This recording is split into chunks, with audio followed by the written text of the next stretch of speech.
Hi there, welcome to this Monday edition of Jamaica Magazine. I'm your host, Adrian Atkinson. We're just coming off our Jamaica 60 celebrations. How did you spend the time? Were you at Grand Gala or did you watch the festivities with family and friends from the comfort of your home? Whatever you did, we hope the time was well spent. We also hope you took some time to reflect on how far we've come as a country in 60 short years and how, with your help, we can accomplish even more as a nation. Though August 6 has passed, we'll be celebrating Jamaica 60 up to December 31. So be sure to keep tuned to jis.gov.jm for all the activities planned. Our magazine continues with a word of advice, followed by the news. And then reach the next part, I show them cut it. Talking about that, listen to this. A pen sends a message. Disaster do happens. Be prepared. The municipal corporation reminds us of hurricane, earthquake, flooding, you name it, and preparedness. Mommy, we really have to take this thing seriously.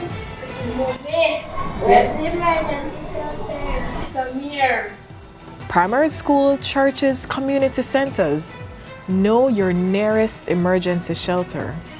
Protect your family during any natural disaster. Be prepared.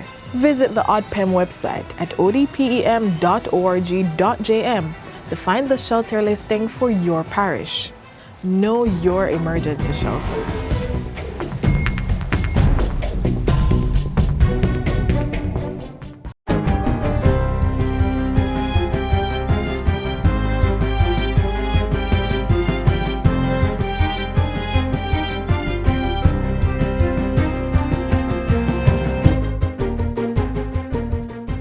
Good day, I'm Stephen McHugh, and this is your JIS News for Monday, August 8, 2022. The Ministry of Health is now conducting contact tracing and investigating the first locally acquired monkeypox case in Jamaica. On Friday, the ministry announced that the new patient had no recent travel history and had not been linked to the two previously announced imported cases. The patient is now in isolation at home and remains in stable condition. On July 23, the director of the World Health Organization, WHO, declared the monkeypox outbreak a public health emergency of international concern. It is spread when a person comes into close contact with an infected individual or animal. Person-to-person spread may occur through direct contact with monkeypox, skin lesions or scabs, and contaminated personal items such as clothing, bed linen, or towels used by an infected person. It can also be spread through respiratory droplets by way of coughing or sneezing of an individual with the rash. Symptoms are usually mild to moderate and include fever, intense headache, swelling of the lymph nodes, back pain, muscle ache, and/or rash on the skin. Members of the public who experience these warning signs must immediately isolate and call ahead to their health center or doctor before visiting. The Health Ministry is urging Jamaicans to heighten their adherence to the infection prevention measures for COVID-19, which are also effective in limiting the spread of monkeypox. These include frequent hand washing, sanitization, mask wearing, and physical distancing. Additionally, Jamaicans are encouraged to practice safer sex behaviors, as monkeypox can also be spread through sexual contact. Prime Minister Andrew Holness says action will be taken to prosecute bauxite and alumina company Windalco following the recent pollution and fish kill in the Rio Cobre. In a press release on Friday, the Prime Minister said the National Environment and Planning Agency, NEPA, would be serving a notice of intention to suspend the environmental permits and licenses of Windalco and bring legal action against the company for breaches of the Wildlife Protection Act and the Natural Resources Conservation Act. In addition, he says the National Resources Conservation Authority, NRCA, has written to the commercial bank holding the environmental performance bond posted by Windalco to recover the full amount in favor of the NRCA. The company has been directed to replenish the environmental performance bond as soon as the drawdown is completed. Meanwhile, at a press conference on Friday, NEPA reported that its assessment found that during the period July 26 to August 4, Windalco lost control of its processes. This caused the release of thousands of liters of harmful trade effluent containing sodium hydroxide or caustic soda from the effluent holding pond at the Charlemont mud stacking and drying facility by way of the tributaries of the Rio Rio Cobre.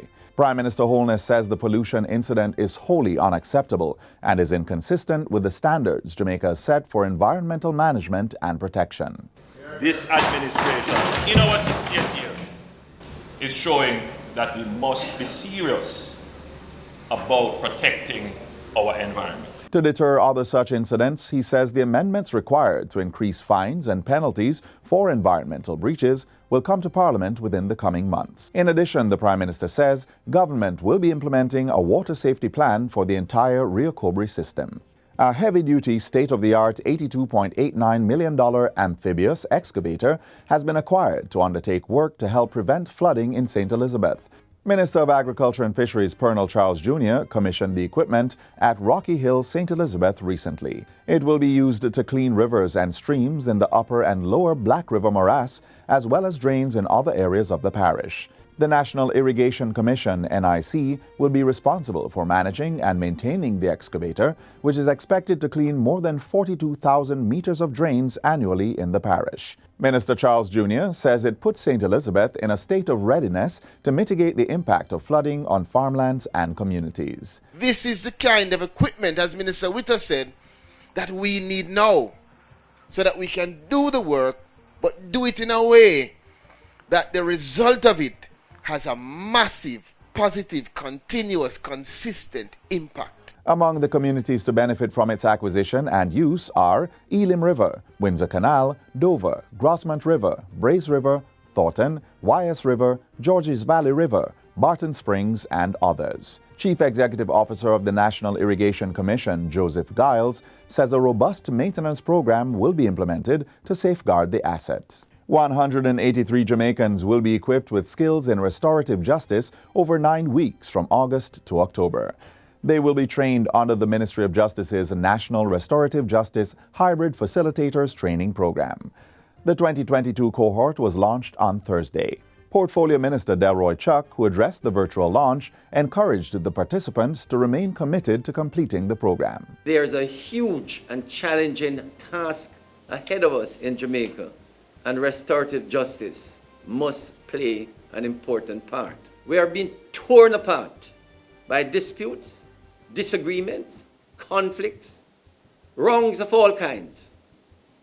And it is important that we use all the available and appropriate mechanisms to get people to live peacefully. Minister Chuck says the Restorative Justice Program has enjoyed a success rate of more than 80% for cases referred by judges. When matters are referred from communities, the success rate is over 60%. Restorative justice is an alternative method of dispute resolution where all the parties with a stake in a particular offense come together to resolve collectively how to deal with the aftermath of the crime. Approximately 30,000 spectators attended this year's Grand Gala to celebrate Jamaica's 60 years of independence in a spectacular fashion at the National Stadium. The cultural showcase featured presentations in music, drama, song, and dance by costumed and uniformed groups, alongside popular local artists. Minister of Culture, Gender, Entertainment and Sport, Olivia Grange, lauded the event as the grandest. We have mixed traditional culture with technology. We have made a special appeal to the young people. We have brought young artists who excite them. And we also have our traditional dance form so that we can connect past, the present, and the future. It is very important for us to celebrate our culture. It is important for us to celebrate our achievements. And tonight is a celebration of who we are, what we have achieved, while we reflect on where we're coming from and where we want to go. During the event, Sanchez and Derek Morgan were honored with the Music Icon Award for their sterling contribution to the popularity of Jamaican music on the world stage. There was also a spectacular drone show in addition to the fireworks display.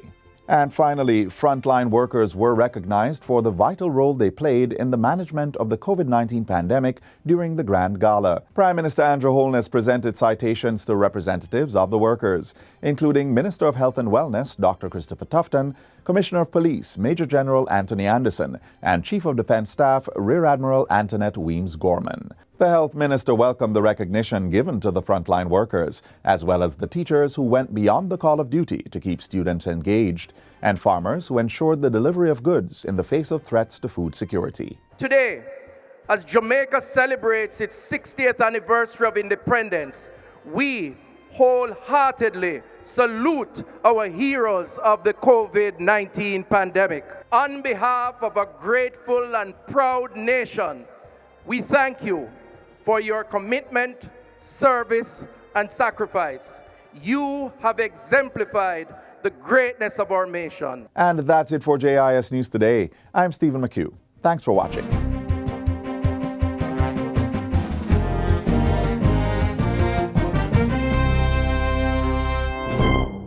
No matter where in this world I go, I am a Jamaican. Jamaica comes alive as we celebrate 60 years of independence, our Diamond Jubilee. All year long, join in the celebratory events, showcasing impactful legacy projects, entertainment and exciting commemorative events. Resilient and brave, industrious. Yes, we are Jamaicans. Jamaica 60, reigniting a nation for greatness. Them here Jamaican chat, them say Jamaican bap. Government has embarked on a few legacy projects to commemorate Jamaica's 60th year of political independence. Among them is the Montego Bay Perimeter Road project, for which ground was recently broken. Get more details in this next feature. Day gives way to night. The West seems not to rest. At the centerpiece, historic Montego Bay, home of the Sam Sharp Slave Rebellion and the pulse of Jamaican tourism.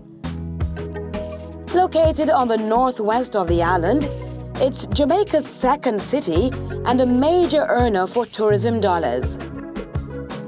A welcome sign opens to a major gateway, the Sangster International Airport, a hub for travelers who live or visit towns in the north, like Lucy, Falmouth, and the Irie Negril, and the south coast towns of Black River and Savannah Lamar. As well as having a major cruise ship pair, Montego Bay is also home to the famous Doctor's Cave Beach and a slate of other attractions.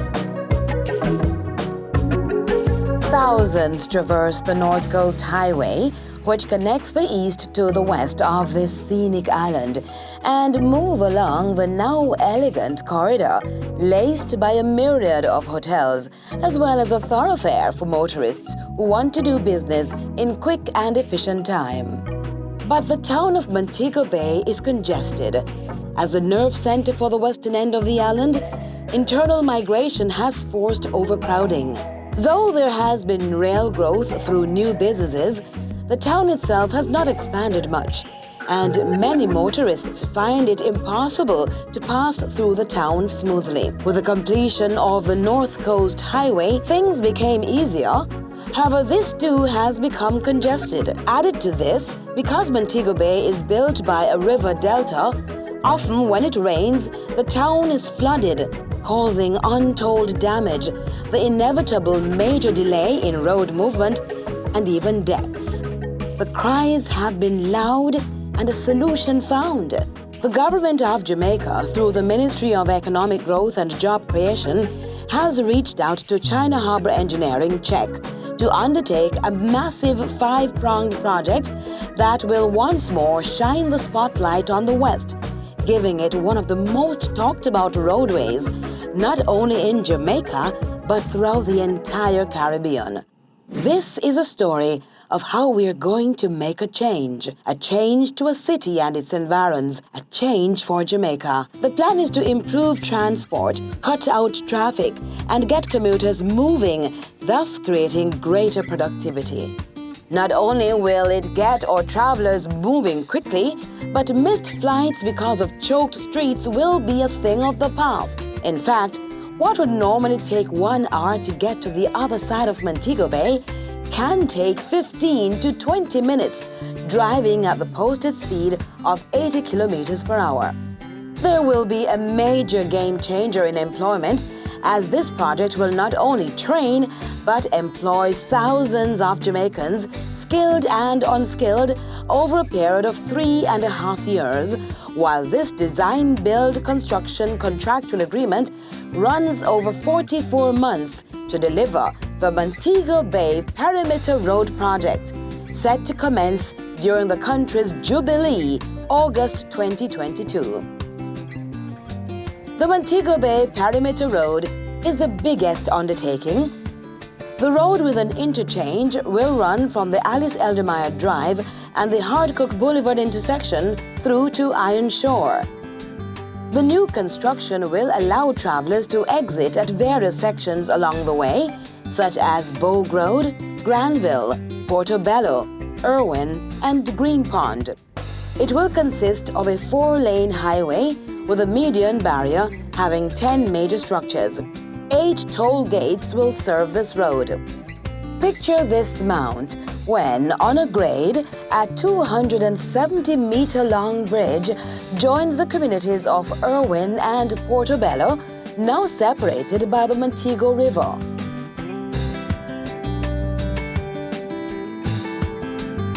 The Long Hill 2-lane bypass will run 10.5 kilometers from Bogue Village to Montpelier and will allow motorists to exit Anchovy along the way.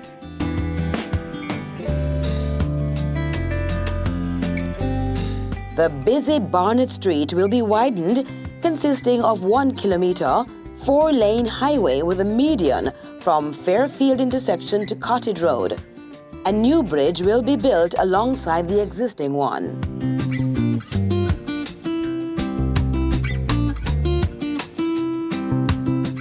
The West Green Road project will also be widened from 2 to 4 lanes with a median of the 1 kilometer road from the Hardcook Boulevard intersection to Bogue Road.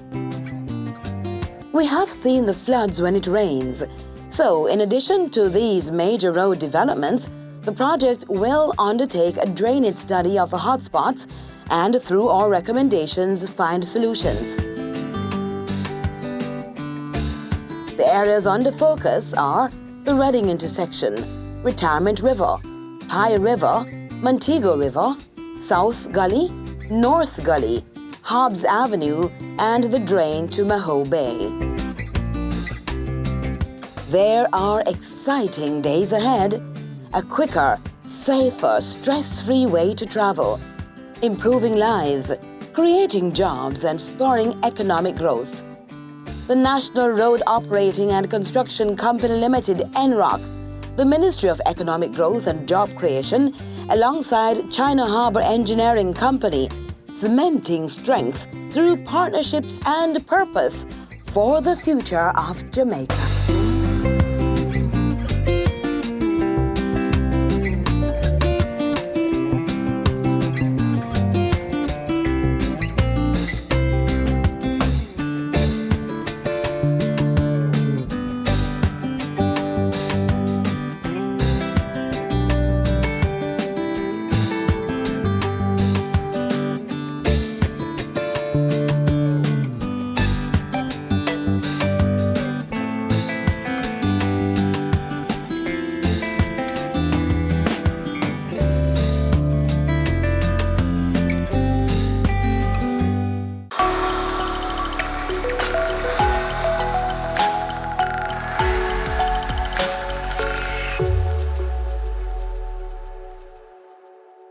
The state is providing more opportunities for Jamaicans to own a piece of the rock through home ownership. Prime Minister Andrew Holness shared those plans in his recent independence message.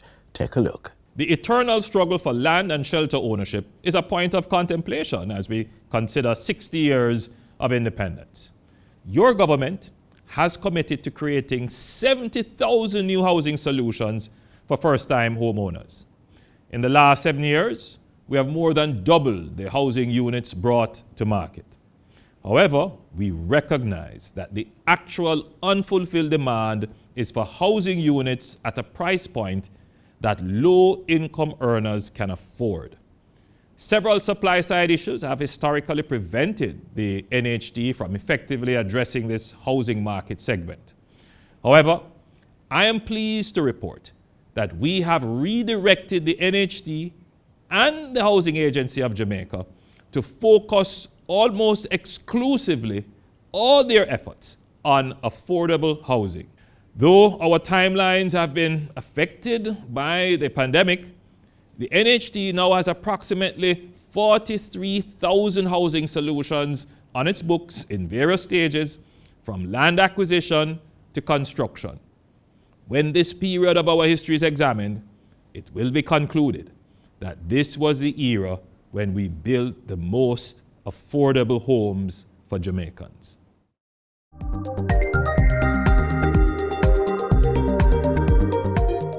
Food security is everybody's business. Whether you have a backyard or live in a high-rise, you can still plant your own food. Here's how.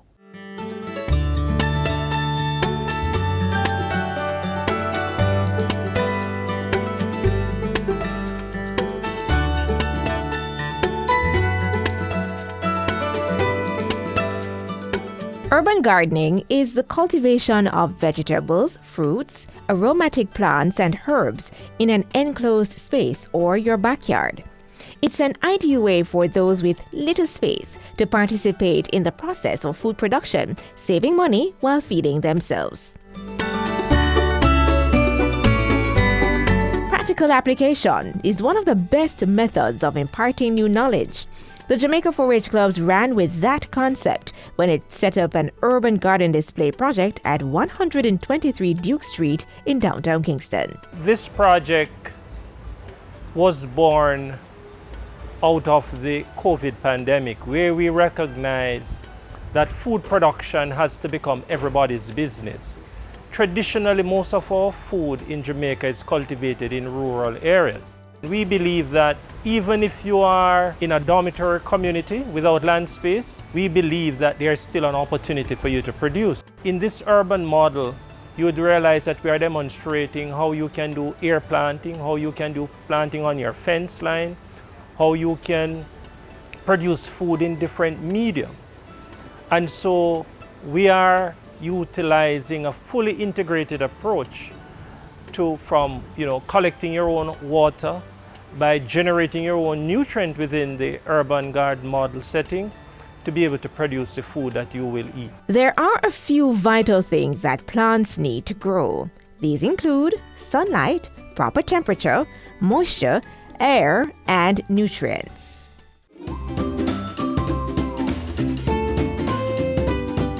One of the basic pieces of technology inside our urban model garden is to demonstrate rainwater harvesting. From your roof, you're collecting your water, not only your roof, but just anywhere there's a runoff, because it could be a runoff underground. And what you want to do is to be able to have some storage capacity. In the 4-H urban garden, the water is stored underground to ensure there is more available space on the surface. Of course, your environment will determine the most effective setup for your system. One of the good things about Jamaica, other than when we have night, we always have sunlight. There are some plants that requires a lot more lighting than others. And so one of the things we demonstrate or we share with urban gardeners is where you put what. So there are some plants that you can do indoors. There are some plants that will strive and do better if they were to be grown outdoor. Whether you're using container, you're using your fencing, you're using backyard, front yard, or your rooftop. Another feature that is demonstrated here is composting. To my right is our composting area, and we have a roto-composting bin, as well as we have a regular bin. And in fact, just about all the vegetative matter and the waste from the birds and the animals across there are in fact all placed into our composters, and that is broken down to provide organic matter. Because again, your soil needs that for aeration, it needs it to add humus, and that's what is going to allow your plants to grow well. And all this can be done in your own space. Livestock is another avenue you can choose in your urban gardening. Rabbit rearing is an excellent source of protein, and it doesn't require much space. You can also use the plants in the garden to feed them. Other animals can be included, such as chicken and fish. We do a lot of different birds here. You can do your ornamental fish, you can do your tilapia, you know. And you can also do your domestic hens. Because that's something we are also promoting, is to get back to those domestic hens for eggs and meat. There are many things you can do in terms of livestock. It's almost as diverse as you're going for crops. To replicate this model in your urban space, speak with your Jamaica 4-H Club's parish officer. You can receive seeds and other planting material to get you started. One of the biggest threats right now in the world is not war or COVID, is really to have a sustainable supply of food. And the view is that no longer can we only rely on the traditional food producer. I think food production has to become everybody's business. And I think the extent to which we are able to get all our people to produce some of what you will consume, I think is one of the greatest steps we can take in looking at the phenomenon of food sustainability. A strategy the Jamaica 4-H Society has started to aid in maintaining sustainable food within communities. And if you haven't begun the process in your space yet, you can start now.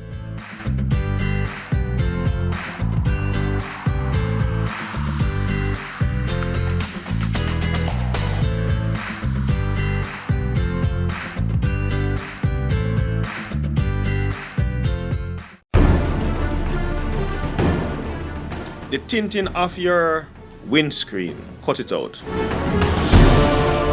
Public passenger vehicles, according to the Transport Authority Act, not supposed to have tints. I'm appealing to motorists out there. We have removed many plates because of fandangles that are on the motor vehicle. Colorful lights, red light, purple light, blue light, and these multicolored lights. Get them off. I've noticed some trends out there where there is different type of license plates on motor vehicles. Only the Jamaican issued driver's license plates are to be on the motor vehicles.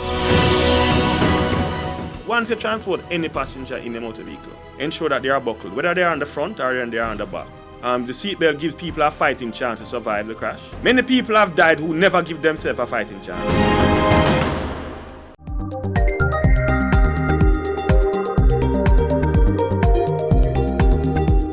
That's all the time we have left for Jamaica Magazine. Be sure to join us round about the same time tomorrow right here on this station.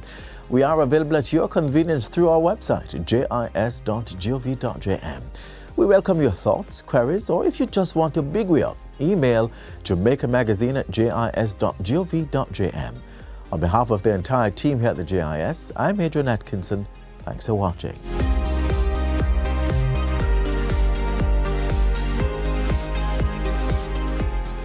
This has been a production of the Jamaica Information Service, the voice of Jamaica.